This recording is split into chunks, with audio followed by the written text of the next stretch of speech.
الحمدللہ رب العالمین والصلاة والسلام علی سید الانبیاء والمرسلین وعلی آلہ الطیبین الطاہرین وعلی من تبعہم بإحسان الی یوم الدین اما بعد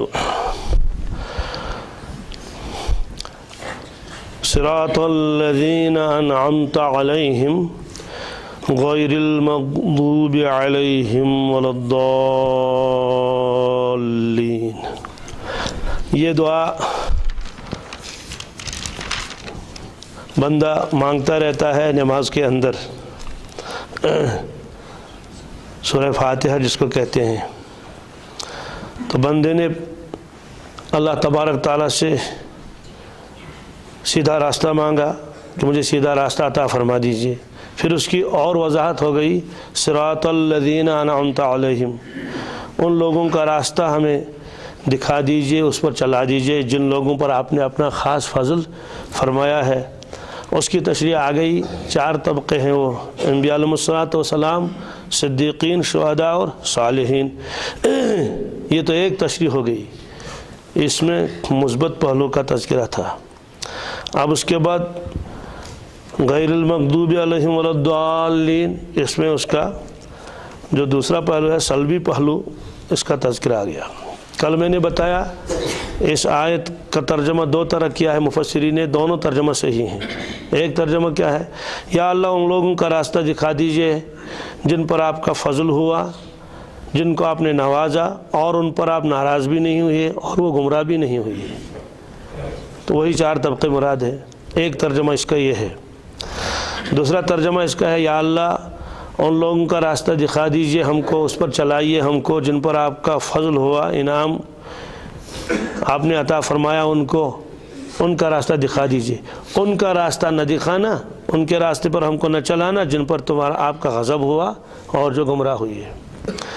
تو کل اس غضب کی تشریح آ گئی۔ غضب کسے کہتے ہیں؟ غضب کے معنی آتے ہیں مصیبت، آفت، انتقام، یہ ساری چیزیں۔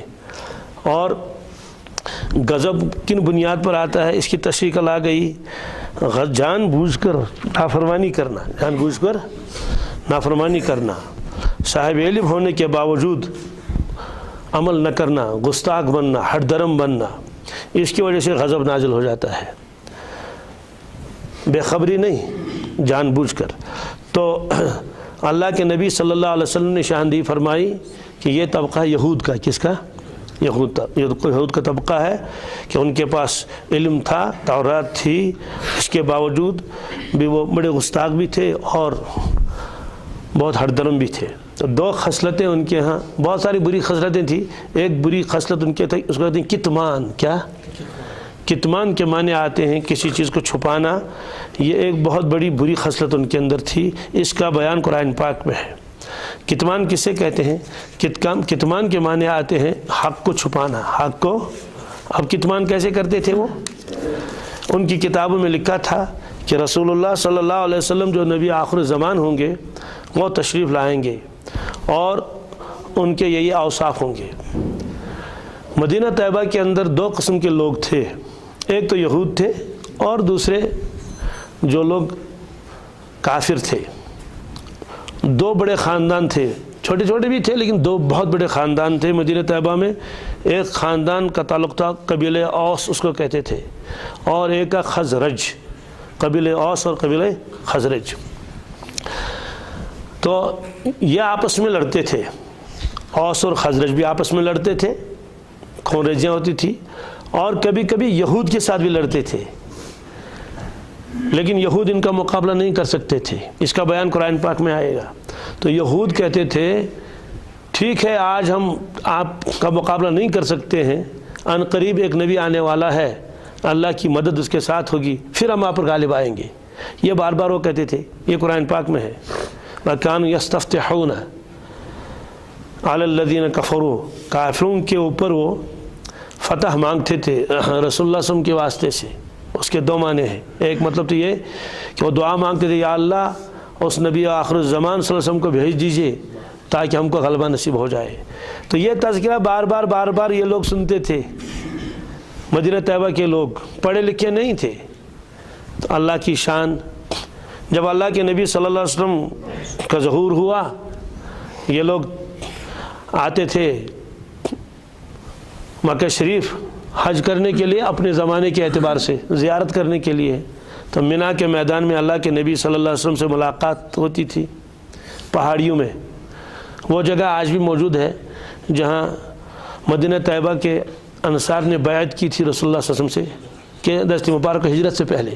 وہاں ایک چھوٹی مسجد بھی ہے، پہلے تو پہاڑ کے بیچ میں تھی، اب وہ پہاڑ ہٹا لیا گیا ہے وہاں سے، اب دور سے مسجد نظر آتی ہے، اس کا نام ہے مسجد بیعت۔ تو ایک سال میں 12 آدمی نے، اگلے سال میں 72 آدمی نے، اس طرح سے سلسلہ چلتا رہا۔ تو بہرحال مجھے یہ بتانا ہے کہ کتمان کیسے یہ کرتے تھے۔ اب اور لوگ، آس پاس کے لوگ یہود کے پاس آتے تھے کہ آپ صاحب علم ہے، ہم کو بتا دیجئے جس نبی کا آپ تذکرہ کرتے تھے کہ وہ آئیں گے اور آخری نبی ہوں گے، تو وہ کیا یہی نبی ہیں جو تشریف لائے ہیں؟ تو وہ کہتے ہیں یہ وہ والا نہیں ہے، یہ وہ والا، کہتے ہیں کہ یہ نہیں ہے، وہ کہتے ہیں نہیں یہ نہیں ہے، وہ دوسرا ہے۔ تو اور جو اوصاف لکھے ہوئے تھے تورات میں رسول اللہ صلی اللہ علیہ وسلم کے بارے میں، تو ان اوصاف کی جگہ وہ دوسرے اوصاف بتا رہے تھے، اور اس کا تذکرہ قرآن پاک میں ہے۔ قرآن پاک میں اس کا تذکرہ ہے۔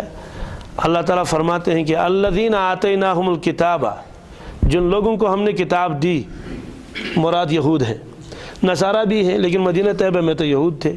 یعرفونہ، وہ پہچانتے ہیں رسول اللہ صلی اللہ علیہ وسلم کو کہ یہ نبی ہے، پہچانتے ہیں۔ کتنا پہچانتے ہیں؟ کتنے فیصد والا مسئلہ نہیں ہے۔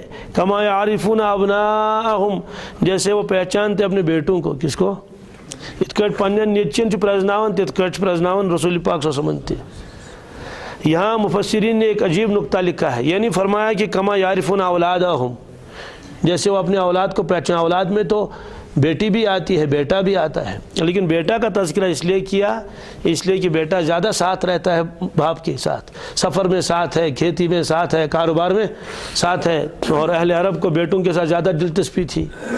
اس وجہ کہا کہ جیسے بیٹوں کو پہچانتے ہیں ایسے پہچانتے ہیں اللہ کے نبی صلی اللہ علیہ وسلم کو، یہ وہی نبی ہیں۔ پہچاننے میں کوئی وہ ان کو کمی کو نہیں ہے، خوب پہچانتے ہیں۔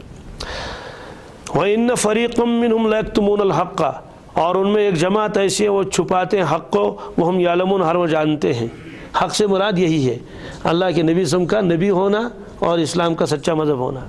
تو حضرت عبداللہ بن سلام جو مدینہ طیبہ کے رہنے والے تھے اور یہود کے بہت بڑے عالم تھے، تو ان سے جب پوچھا گیا تو کیا آپ واقعی پہچانتے ہیں اللہ کے نبی صلی اللہ علیہ وسلم کو، یعنی یہود، جیسے آپ اپنے بیٹوں کو پہچانتے ہیں؟ انہوں نے جواب دیا اس سے زیادہ۔ کیا؟ انہوں نے کہا اس سے زیادہ کا کیا مطلب ہے؟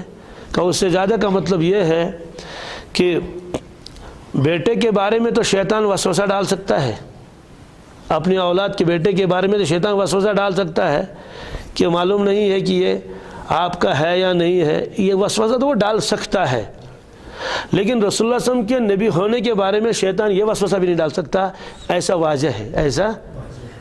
تو یہ فرمایا، تو ایک بری خصلت ان کے یہاں تھی کتمان حق کو چھپانا۔ فرمایا کہ یہ حق بات نہ کہنا اور یہ حق بات کو چھوڑ کے اس کو بتانا ہی نہیں، اس کے الٹا کوئی دوسرا بتانا، یہ کتمان حق ہے۔ یہ خصلت تھی کن کے یہاں؟ یہود کے یہاں ایک خصلت ہی تھی۔ دوسری جو بہت بری خصلت ان کے یہاں تھی وہ تھی بے ادبی۔ کیا تھی؟ جی، یہ بہت زبردست بے ادبی کرتے تھے۔ ان کی بے ادبیوں کا تذکرہ قرآن پاک میں ہے۔ وہ بے ادبی کیا ہے؟ حضرت موسیٰ علیہ السلام اپنے ساتھ لے گئے 70 آدمیوں کو جبل طور پر کہ آ جاؤ اللہ تعالیٰ کا کلام خود سن لو کہ وہ آپ سے کیا کہتے ہیں، کیا فرماتے ہیں۔ وہ گئے وہاں اور اللہ کا کلام سن لیا۔ کہنے لگے کہ اے موسیٰ علیہ السلام، معلوم نہیں یہ کون بول رہا ہے، آپ تو کہتے ہیں کہ یہ اللہ تعالیٰ ہے لیکن ہمیں اعتماد نہیں ہے آپ پر، اس لیے جب تک ہم خود سن نہ لیں۔ تو یہ جو عدم یقین ہے، اس کو فرمایا کہ نبی کے ساتھ عدم یقین اس سے زیادہ بڑی کوئی گستاخی نہیں ہے۔ اور یہ قرآن پاک میں ہے۔ کیا کہنے لگے؟ وَإِذْ قُلْتُمْ يَا مُوسَىٰ لَن نُؤْمِنَ لَكَ، اے موسیٰ علیہ السلام۔ اور مفسرین نے یہ بھی نقطہ لکھا ہے، کبھی بھی اس کو یا نبی اور یا رسول نہیں کہتے تھے، جب بھی نام لیتے تھے یا موسیٰ، جیسے عام ایک دوسرے ساتھی کے ساتھ نام لیتے ہیں، بس اس طرح سے قرآن پاک میں جہاں بھی آپ دیکھیں گے بس وَإِذْ قُلْتُمْ یا موسیٰ، سیدھے ہی اے موسیٰ، یعنی کوئی احترام والا لفظ نہیں، یہ وَإِذْ قُلْتُمْ یا موسیٰ۔ اور وہ وقت بھی یاد کرو اے بنی اسرائیل، اے یہودو، جب تو نے موسیٰ علیہ السلام سے کہا لن نؤمن لک، ہرگز ہم آپ کے اوپر یقین نہیں کریں گے، ہرگز ہم آپ کے اوپر یقین نہیں کریں گے، حتی نر اللہ جہرتاً، یہاں تک کہ ہم اللہ تعالیٰ کو خود نہ دیکھیں گے۔ ایسا کیا بروسی چپیٹ، یہ ہے۔ تو فرمایا کہ اس سے بڑی کوئی گستاخی نہیں ہے۔ جب انہوں نے یہ کہا جب تک اللہ تعالیٰ کو ہم اپنی آنکھوں سے نہیں دیکھیں گے، مانیں گے نہیں، فَأَخَذَتْكُمُ الصَّاعِقَةُ وَأَنْتُمْ تَنظُرُونَ، اے یہود، پھر آسمان سے ایک بجلی آئی اور اس نے آپ کو دبوچا اور ختم ہو گئے، آپ یہ دیکھ رہے تھے، آپ یہ۔ پھر موسیٰ علیہ السلام پریشان ہو گئے کہ اے پاک پروردگار، بنی اسرائیل کو تو ویسے بھی مجھ پر یقین نہیں ہے، عدم اعتمادی ہے، اب یہاں سے واپس جاؤں گا اکیلے، وہ کہیں گے سوئن ستت نفر کہتے ہیں تم کا جمانین میں یہ کیا گو، یا اللہ آپ ان کو پھر زندہ کر لیجئے۔ تو بہت وہاں اللہ تعالیٰ سے دعائیں کی، فرمایا ثم بعثناکم من بعد موتکم، مرنے کے بعد میں نے پھر تم کو زندہ کیا اس جگہ پر 70 آدمیوں، لعلکم تشکرون، تاکہ تم میرا احسان مانو گے، ورنہ تو گستاخی کے بعد تو معافی ہونی نہیں چاہیے۔ لیکن موسیٰ علیہ السلام وہ کہنے لگے یا اللہ ان کو چھوڑ دیجئے، ان کو چھوڑ دیجئے، تو چھوڑ دیا اللہ تبارک تعالیٰ نے ان کو۔ اسی طرح سے وہ کیا کرتے تھے، من و سلوہ کھاتے کھاتے تنگ آ گئے اس میدان میں، 40 برس تک اس میدان میں رہے، اس کا واقعہ آگے آئے گا۔ تو پھر اللہ تعالیٰ نے فرمایا کہ ٹھیک ہے یہ بستی ہے یہاں، وہاں چلے جاؤ، وہیں تم کھیتی وغیرہ کر لو۔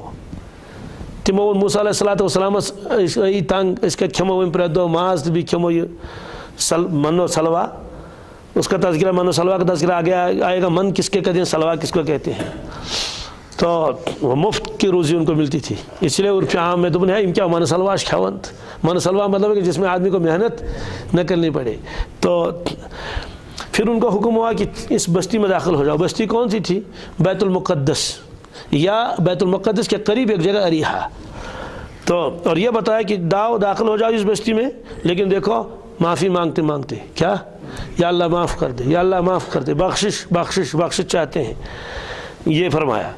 وَإِذْ قُلْنَا ادْخُلُوا هَٰذِهِ الْقَرْيَةَ، جب ہم نے بنی اسرائیل سے کہا، یہود سے، اس بستی میں داخل ہو جاؤ، فَكُلُوا مِنْهَا حَيْثُ شِئْتُمْ، کھاؤ جہاں مرضی ہے، رغداً خوب سیر ہو کر، وَادْخُلُوا الْبَابَ سُجَّدًا، لیکن جب جاؤ گے دیکھو سجدہ کرتے جانا، یعنی جھکنے ہوئے کی حالت میں جانا، یا مطلب یہ ہے کہ نماز پڑھتے پڑھتے جانا، یعنی نماز پڑھ کے جانا، یا یہ ہے کہ عاجزی اور انکساری کے ساتھ جانا۔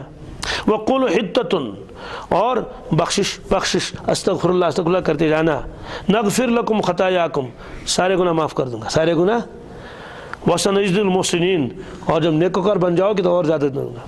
فَبَدَّلَ الَّذِينَ ظَلَمُوا قَوْلًا غَيْرَ الَّذِي قِيلَ لَهُمْ، اللہ تعالیٰ فرماتے ہیں ان ظالموں نے میری بات کو الٹا کر دیا، ان ظالموں نے، فَبَدَّلَ الَّذِينَ ظَلَمُوا، ان ظالموں نے بدل دیا، قولاً اس کلام کو، غیر الذی قیل لہم، جو ان سے کہا تھا اس کا الٹا۔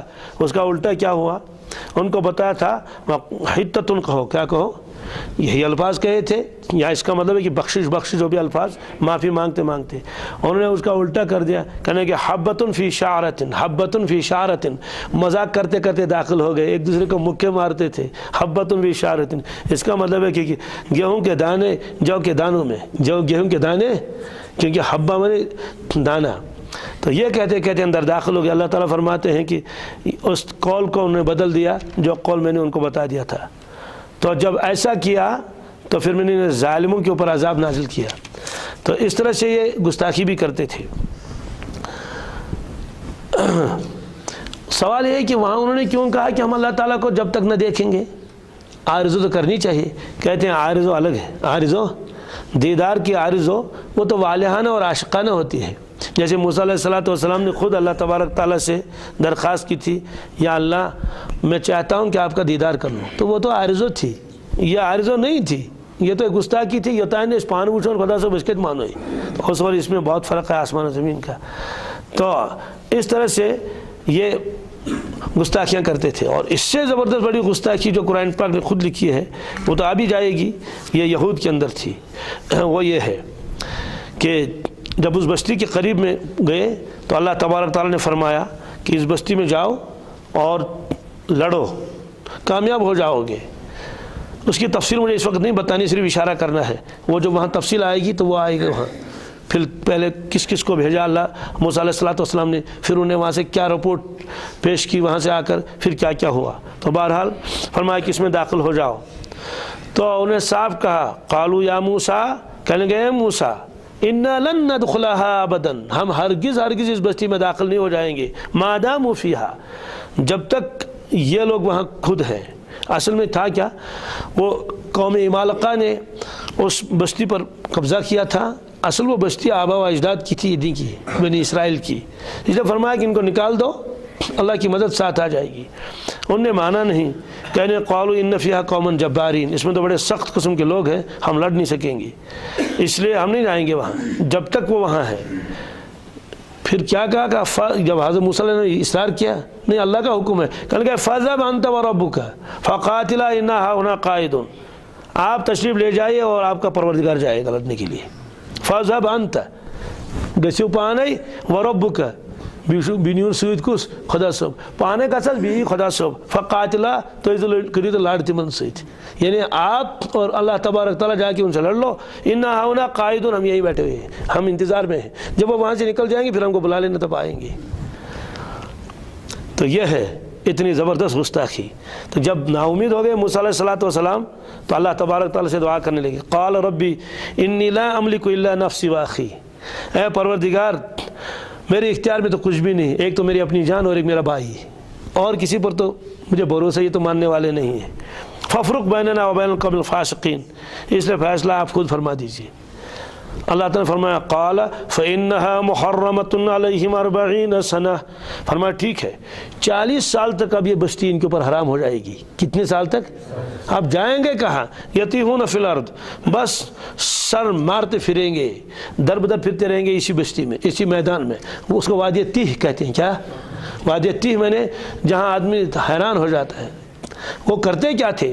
وہ واپس آنا چاہتے تھے، واپس آنا چاہتے تھے اپنے گھروں کو یا مصر کو واپس آنا چاہتے تھے، لیکن دن بھر چلتے رہتے تھے، رات کو جب سو گئے صبح دیکھا پھر وہیں پہنچے جہاں وہ تھے۔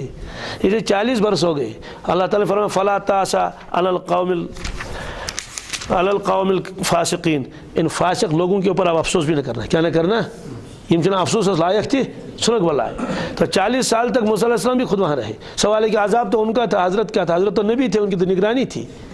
اس وجہ سے اس کے بعد جب ان کے اولاد پھر پیدا ہو گئی، پھر وہ جب بڑے ہوئے تو پھر انہوں نے پھر لڑا اس میں، تو یہ گستاخی تھی۔ اب اس موقع کے اوپر مفسرین کرام بدر کا ایک واقعہ بھی نقل فرماتے ہیں۔ وہ یہ ہے کہ نبی کریم صلی اللہ علیہ وسلم بدر تشریف لائے۔ یہ بدر مدینہ طیبہ سے مکہ شریف کی طرف واپس آتے ہوئے تقریباً 150 کلومیٹر پر ہے۔ کس پر؟ 150 کلومیٹر۔ پہلے زمانے میں جب حاجی جاتے تھے مکہ شریف سے مدینہ طیبہ تو بدر سے ہو کر جاتے تھے۔ پھر جب بائی پاس بنایا گیا ایک نیا راستہ، تو اب بدر جانا نہیں ہوتا ہے کیونکہ راستہ تو بدل گیا۔ کوئی جانا چاہے تو پھر اس کو مدینہ طیبہ سے جانا ہے یا وہی راستہ اختیار کرے، لیکن حاجیوں کو وہاں اس راستے سے جانا ممنوع ہے۔ تو وہاں اللہ کے نبی صلی اللہ علیہ وسلم اچانک پہنچ گئے۔ اچانک کیوں پہنچے؟ جنگ کا ارادہ نہیں تھا، سارے صحابہ ساتھ نہیں تھے، سامان بھی ساتھ نہیں تھا، بلکہ ایک قافلہ آ رہا تھا ابو سفیان کا ملک شام سے، اس کو روکنے کے لیے گئے تھے۔ آگے جب پہنچے تو صورتحال بدل گئی۔ صورتحال یہ بدل گئی کہ وہاں جنگ کی نوبت اس لیے آئی کہ ادھر سے مکہ شریف کے کفار نکلے تھے 1000 سامان کے ساتھ، کہ انہوں نے سنا تھا کہ مدینہ طیبہ کے مسلمانوں نے رسول اللہ صلی اللہ علیہ وسلم اور صحابہ نے ہمارے قافلے کو روک رکھا ہے۔ حالانکہ وہ قافلہ ہاتھ نہیں آیا، وہ تو الگ چلا گیا، سمندر کے کنارے وہ چلا گیا، اس لیے وہ آئے وہاں۔ تو اللہ کے نبی صلی اللہ علیہ وسلم نے واپس جانا مناسب نہیں سمجھا، اور اللہ تعالیٰ نے فرمایا کہ یہ 2 جماعتیں ہیں۔ ایک جماعت تو یہ ہے قافلے والی جو ساز و سامان لے کر آئی ہے، ایک قافلہ ادھر سے آ رہا ہے، ہم تو آپ کو فتح دیں گے۔ بہرحال اس موقع پر آپ نے سب کو جمع فرمایا۔ اب صورتحال آپ معلوم ہو گئی، اوہو اب تو لڑنا ہے، اب تو یہ تو ذہن میں بھی نہیں تھا، کم از کم تیاری کر کے آتے، سامان لے کر آتے۔ تو اللہ کے نبی صلی اللہ علیہ وسلم نے فرمایا بتا کیا رائے ہے؟ حضرت ابوبکر صدیق کھڑے ہو گئے، انہیں تقریر کر لی، حضرت جیسا آپ کا حکم ہوگا ہم ماننے کے لیے تیار ہیں۔ تو مہاجرین نے بالکل کہا، کیونکہ مہاجرین کو تو معلوم ہی تھا کہ ان لوگوں نے ہمارے ساتھ کیا کیا معاملہ کیا، لیکن انصار خاموش تھے۔ آپ بار بار فرماتے تھے کہ لوگوں رائے دے دو۔ سوال یہ ہے کہ پھر رائے پوچھنے کی ضرورت کیا تھی؟ اصل میں انصاری مدینہ نے انہوں نے اللہ کے نبی صلی اللہ علیہ وسلم کے ساتھ بیعت کی تھی کہ آپ ہم مدینہ طیبہ تشریف لائے، ہم آپ کی مدد کر لیں گے، جو بھی دشمن آئے گا حملہ کرنے کے لیے ہم جان دے دیں گے۔ لیکن وہ صرف مدینہ طیبہ کے اندر ہوا تھا ان کے ساتھ معاہدہ، لیکن مدینہ طیبہ سے باہر والی بات نہیں تھی۔ اور یہ چونکہ مدینہ طیبہ کے اندر والا واقعہ نہیں، 150 کلومیٹر والا دور والا واقعہ ہے، پھر انہوں نے کہا کہ اس لیے وہ معاہدہ تو ہوا نہیں ہے۔ تو آپ نے بار بار پوچھا، تو اس طرح سے حضرت مقداد ابن اسود رضی اللہ تعالیٰ عنہ وہ بھی مہاجر ہیں، انہوں نے بھی ایک تقریر کر لی۔ تو حضرت نے بار بار فرمایا کہ لوگوں رائے دے دو۔ تو اس میں حضرت سعد بن معاذ رضی اللہ تعالیٰ کھڑے ہو گئے، یہ تھے انصار۔ انہوں نے کہا کیا حضرت، کیا آپ کا روئے سخن ہماری طرف ہے؟ انصار کی طرف؟ فرمایا بالکل، اس لیے کہ آپ کی رائے کیا ہے؟ انہوں نے کہا حضرت جو مال ہمارے پاس ہے اگر آپ اس کو لینا چاہیں تو ہمیں اس میں زیادہ خوشی ہے اس کے مقابلے میں جو ہمارے لیے چھوڑ دیں گے، اور اگر آپ ہم کو کہیں گے کہ سمندر میں کود جاؤ ہم سمندر میں بھی کود جائیں گے، اگر آپ ہم کو کہیں گے کہ آپ اپنے اہل عیال کو ہمارے لیے قربان کر لیجئے ہم وہ بھی قربانی کرنے کے تیار ہیں، آپ حکم دے دیجئے، آپ جو حکم فرمائیں گے ہم وہ کرنے کے لیے تیار ہیں۔ یہ سعد بن معاذ تھے۔ کتابوں میں اس کے جگہ لکھا ہے سعد بن عبادہ، وہ صحیح نہیں ہے۔ وہ بعض کتابوں میں دیکھیں گے، سیرت کی کتابوں میں سعد بن عبادہ، جیسے کہ سعد بن عبادہ بدری نہیں ہے، یہ ہے سعد بن معاذ، سعد بن معاذ، اور یہ عشر مبشرہ میں بھی سے ہے، سعد فی الجنہ۔ تو انہوں نے یہ تقریر کر لی۔ اس کے بعد حضرت مقداد بن اسود اٹھے، انہوں نے تو اور ہی عجیب قریب تقریر کر لی۔ انہوں نے کہا حضرت ہم تو آپ کے غلام ہیں، آقا کو تو غلام کے اوپر تو حق ہوتا ہی ہے، آپ حکم دے دیں کہ ہم لڑیں گے، آپ کے دائیں طرف لڑیں گے، آپ کے بائیں طرف لڑیں گے، آپ کے آگے لڑیں گے، آپ کے پیچھے لڑیں گے، جیسا آپ کا حکم ہوگا۔ پھر کہا ہم موسیٰ علیہ السلام کے ساتھی نہیں ہیں، ہم موسیٰ علیہ السلام کے ہم اصحاب موسیٰ نہیں ہیں، جنہوں نے اپنے نبی سے کہا تھا چاہیے اور اپنے اللہ کو ساتھ لے لیجیے، ہم لڑیں گے جدھر آپ کہیں گے لڑیں گے، ہم وہ بھاگنے والے نہیں ہیں، یہ فرمایا انہوں نے۔ تو اس کے بعد اللہ کے نبی صلی اللہ علیہ وسلم ایسے خوش ہوئے، آپ کا چہرہ مبارک تو چمکنے لگا، وہ تو چمکتا تھا ہی۔ آپ نے فرمایا شکر ہے، سب ساتھیوں نے پورے اس کے ساتھ وعدہ کیا کہ ہم لڑیں گے۔ جیسا یہ کہنا تو آسان ہے، اندازہ لگاؤ آدمی کہیں ہوں سامان کے بغیر، 4-5 تلواریں تو ویسے ہی لوگ لائے ہیں، ایسے ہی اتفاقاً، کوئی تیاری نہیں ہے، ادھر سے تیاری کر کے 1000 آدمی آئے ہیں جو تعداد میں ان سے 3 گنا زیادہ ہیں، اور اسی ارادے سے آئے ہیں۔ تو اس موقع پر یہ کہنا کہ ہم لڑیں گے دائیں اور بائیں اور بھاگیں گے نہیں اور وہ کریں گے، یہ کہنا تو یہ بہرحال آسان ہے، لیکن آمنے سامنے جب ہو اور گویا کہ موت سامنے کھڑی ہے اس وقت یہ کمال ہے یہ بتانا۔ پھر دوسری بات یہ ہے کہ کبھی تو ایک گھر کے تو 3 آدمی آئے تھے، ایک گھر کے تو 4 آدمی آئے تھے، تو چاروں کے چاروں شہید ہو جائیں گے تو گھر کون جائے گا واپس؟ یہ ساری صورتحال سامنے تھی۔ تو اس کے بعد کیا ہوا وہی ہوا جو سب کو معلوم ہے، ایک چھپرا لگا دیا گیا، چھپرے کو عربی میں عریش کہتے ہیں۔ تو صبح کو جنگ تھی، کئی دن آپ نے انتظار کیا وہاں، یہاں تک کہ وہ کفار بھی وہاں پہنچے، اس کا تذکرہ آگے آئے گا تفصیل کے ساتھ۔ باقی صحابہ تو آرام کرنے لگے کہ جنگ صبح ہے، اور چونکہ صحابہ کرام کو زبردست یقین تھا اللہ کے نبی صلی اللہ علیہ وسلم کے اوپر کہ اللہ کی مدد اگر ان کے ساتھ نہیں تو پھر کس کے ساتھ ہے، لیکن اللہ کے نبی صلی اللہ علیہ وسلم کی عاجزی کا یہ عالم ہے، آپ رات بھر دعا مانگتے رہے اور بہت رویا اللہ کے سامنے کہ یا اللہ آج تو مدد کی ضرورت ہے، اگر آپ نے آج مدد نہیں فرمائی، اے اللہ یہ جو جماعت میں نے تیار کی ہے سال سے تقریباً 14-15 سال ہو گئے اس کو میں تیار کروں، ایک مٹھی بھر جماعت ہے، اگر آپ نے آج مدد نہیں کی اے اللہ تو لم تعبد ابدا، یہ سر زمین پر کبھی بھی آپ کی عبادت نہیں کی جائے گی۔ کون کرے گا؟ اس لیے کہ یہی جماعت ہے، تو جب سارے جماعت ہی ختم ہوگی شہید ہو جائیں گے اور کوئی رہے گا ہی نہیں جو آگے اسلام بتائے، کوئی نبی آنے والا بھی نہیں۔ تو اس موقع پر صبح کو پھر اللہ کے نبی صلی اللہ علیہ وسلم نکلے اس چھپرے سے اور بہت خوش تھے اس وقت۔ تو ایک کیفیت طاری تھی، ساتھ میں تھے حضرت ابو بکر صدیق، وہ تو تلوار لیے ہوئے کھڑے تھے وہاں، کوئی آدمی رات میں حملہ کر کے نہ آئے۔ تو وہ آیت نازل ہوئی سَيُهْزَمُ الْجَمْعُ وَيُوَلُّونَ الدُّبُرَ، یہ آیت نازل ہوئی اور آپ اس کو یہ پڑھ رہے تھے. یہ آیت اس میں بشارت تھی، یہ جو لشکر آ رہا ہے 1000 والا، سَيُهْزَمُ الْجَمْعُ، یہ تو شکست کھائیں گے، وَيُوَلُّونَ الدُّبُرَ، اور یہ بھاگ جائیں گے. تو ایک تو جبریل امین علیہ السلام ہی وہیں لے کر بھی آئے تھے، اور اس کے بعد جبریل امین علیہ السلام ہتھیار لگا کر بھی آئے تھے، گھوڑے پر سوار تھے اور جنگی ہتھیار لگائے ہوئے تھے. حالانکہ فرشتوں کو ہتھیار لگانے کی ضرورت بھی نہیں ہے. قرآن پاک میں آگے آئے گا، یہ فرمایا تھا یہ تمہارے دل کے اطمینان کے لیے. کس کے لیے؟ اور صرف ایک جنگ ہے جس میں فرشتوں نے خود بھی لڑا ہے، باقی اور کسی جنگ میں فرشتوں لڑا نہیں. فرشتے تو آئے، نازل تو ہوئے محض ہمت بڑھانے کے لیے، اصل کام تو کیا صحابہ نے، لیکن صرف اس جنگ میں فرشتے بھی آئے ہیں اور انہیں بھی فرشتوں لڑا. اس کی تفصیل آگے آئے گی کہ ایک صحابی ایک کافر کے پیچھے دوڑ رہے تھے، ابھی وہاں تک پہنچے نہیں تھے کہ وہ تو خود گر گیا، اور جب اس کے بعد ان کی لاشوں کو اٹھایا گیا تو اس کا بدن نیلا ہو گیا ہے. وہ فرشتہ دور سے کوڑا مارتا تھا، دور سے ایک مارا کوڑا تو وہ اسی کوڑے کی وجہ سے دھڑام کے نیچے گرتا تھا. تو وہاں لڑا ہے واقعی فرشتوں نے.